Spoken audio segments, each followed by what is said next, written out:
Bombshell claims from Hunter Biden's ex-business partner, Devon Archer, who told House lawmakers yesterday that then Vice President Joe Biden sat in on at least 20 of Hunter's foreign business calls via speakerphone. But the Democrats, other side of the aisle, see it another way. The witness was unequivocal and stated very clearly that they never discussed any business on that phone conversations. There were niceties, and there was a hello, and we talked about the weather or whatever it was, but it was never any business. Okay, well, our next guest has been following this business from the very beginning. Fox News contributor Miranda Devine joins us. Miranda, good morning to you. Good morning, Steve. Well, the Democrats want us to believe that when Joe Biden was put on the phone by his son, Hunter, who would say, "Hey, Dad, I'm here with these guys from this board. They're thinking about hiring me. Say hello." Do you think all they talked about was the weather? Look, they probably did. But, I think everybody knows that the way influence peddling works and the way it worked with Hunter Biden was that he just needed to demonstrate that he could get this very powerful person on the phone, his father, the Vice President of the United States. And Joe Biden didn't need to say anything about business. All he had to do was show that there he was, willing to do his son's bidding, and that is what he did. Devon Archer told us on at least 20 phone calls in his presence, and Devon Archer also was present at 2 dinners in Georgetown where Hunter Biden invited his Russian, Ukrainian, Kazakhstani business partners, these people who were giving him millions of dollars. It sounds like, from the testimony that we've heard from Republicans and Democrats, and, each side just says what makes their side look good.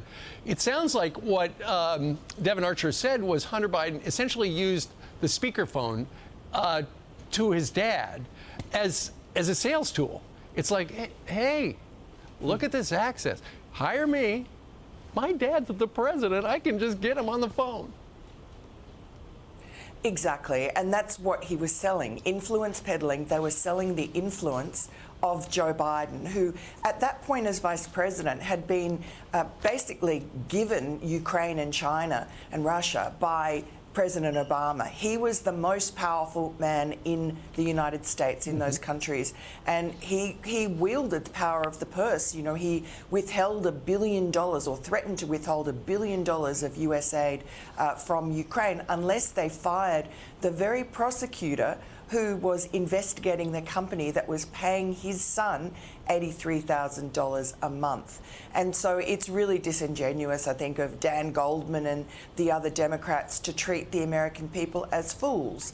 People know how this business works. Right. They know that Joe Biden, it just needed plausible deniability. And in fact, that's the term that Jim Biden, Joe Biden's younger brother, used when he spoke to another business partner about how Joe Biden got away with what he did. Sure.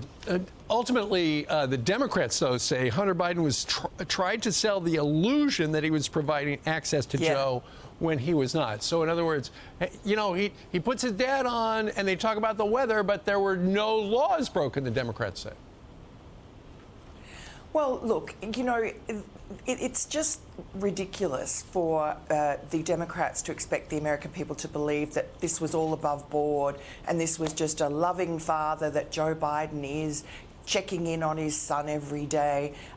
This is what they want people to believe, but it just doesn't pass the sniff test. And the fact is that Joe Biden knew exactly what was going on. He's a swamp creature. He had been at that point a senator for almost 40 years in Delaware. He knew his way around politics. He knows how the world works. He was the vice president of the United States. He's not some naive babe in the woods.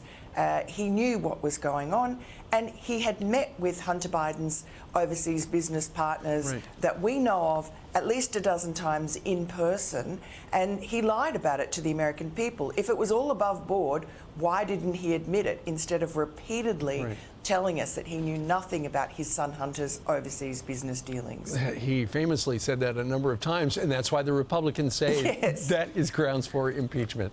All right, Miranda, thank you very much for joining us today. Pleasure, Steve. All right. I'm Steve Doocy. I'm Brian Kilmeade. And I'm Ainsley Earhart. And click here to subscribe to the Fox News YouTube page to catch our hottest interviews and most compelling analysis.